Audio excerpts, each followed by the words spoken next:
नमस्कार, आप देख रहे हैं बेखौफ न्यूज 24। जिंदगी रही तो मिलेंगे दोबारा। अब एक बड़ी खबर। केंद्रीय मंत्री प्रहलाद सिंह पटेल ने बरेली में जनसभाओं को किया संबोधित। नरेंद्र शिवाजी पटेल की नामांकन रैली बनी यादगार, उमड़ा जनसैलाब। उदयपुरा विधानसभा बीजेपी प्रत्याशी नरेंद्र शिवाजी पटेल के नामांकन से पहले शक्ति प्रदर्शन केंद्रीय मंत्री प्रहलाद पटेल समेत आधा दर्जन नेता हुए शामिल। कमलनाथ चुनावी हिंदू हैं, तुष्टीकरण ही कांग्रेस राजनीति का आधार, प्रहलाद सिंह पटेल।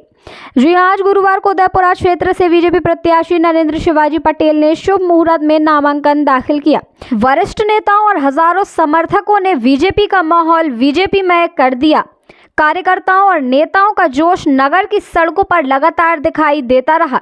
लोग इसे बीजेपी प्रत्याशी पटेल का प्रभावी शक्ति प्रदर्शन मान रहे हैं। केंद्रीय मंत्री प्रहलाद पटेल एवं उत्तर प्रदेश सरकार कैबिनेट मंत्री प्रताप सिंह की खास मौजूदगी ने अलग ही उत्साह भर दिया। इसके साथ ही बीजेपी के वरिष्ठ नेता रामकिशन चौहान, जिला अध्यक्ष राकेश शर्मा, आकांक्षी विधानसभा प्रभारी भगवत कुशवाहा, विधानसभा प्रभारी सुरेंद्र तिवारी, वरिष्ठ नेता हरनाम सिंह राजपूत, सुरेश पाठक भी उत्साहवर्धन के लिए साथ रहे। बीजेपी के चुनावी कार्यालय से बड़ी संख्या में पुरुष, महिलाएं और युवा बीजेपी कार्यकर्ता बीजेपी प्रत्याशी नरेंद्र शिवाजी पटेल का घोड़े गाजे बाजे के साथ चल रहा काफिला किलोमीटर में था। यह क्षेत्र में किसी भी प्रत्याशी का अब तक का सबसे बड़ा रोड शो माना जा रहा है। रोड शो की खास बात यह भी रही कि प्रत्येक कार्यकर्ता स्वयं को ही प्रत्याशी बता रहा था। नामांकन दाखिल के बाद आम जनसभा के माध्यम से बीजेपी प्रत्याशी नरेंद्र शिवाजी पटेल ने जनता से कहा कि मैंने सदा जनता की सेवा की है और सदा ही करता रहूंगा। आपके स्वाभिमान और सम्मान को कभी मैं ठेस नहीं पहुंचाऊंगा। भारतीय जनता पार्टी का प्रत्येक बीजेपी कार्यकर्ता बीजेपी प्रत्याशी है। नरेंद्र शिवाजी पटेल चुनाव नहीं लड़ रहा, भारतीय जनता पार्टी चुनाव लड़ रही है।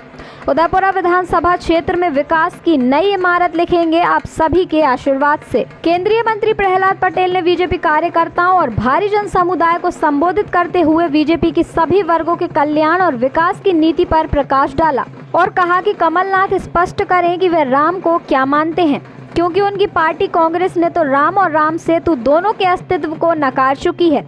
समय बदला और देश के लाडले सपूत नरेंद्र मोदी जी देश के प्रधानमंत्री बने, जिसका परिणाम सबके सामने है कि अगली 22 जनवरी को राम मंदिर के गर्भगृह में रामलला विराजमान होंगे। जब राम भक्तों के सीने को गोलियां छन्नी कर रही थी, तब कमलनाथ कहाँ थे? उस समय उन्हें हिंदुत्व और सनातन की रक्षा का विचार क्यों नहीं आया? हकीकत यह है कि कमलनाथ चुनावी हिंदू हैं। केंद्रीय मंत्री श्री पटेल ने कहा कि यह जनता के एक वोट की ताकत का सकारात्मक परिणाम है। श्री पटेल ने कहा कि वोट देने से पहले विचार, विकास और व्यक्ति पर चिंतन मनन करना अति आवश्यक है। झूठ, लालच और भ्रम में आने के बजाय सत्यनिष्ठा और नियत पर ध्यान केंद्रित करना होगा। श्री पटेल ने कहा कि भारतीय जनता पार्टी की केंद्र और राज्य की सरकार के पास प्रमाणित विकास है, जबकि कांग्रेस के हवाई बातें हैं और कुछ नहीं।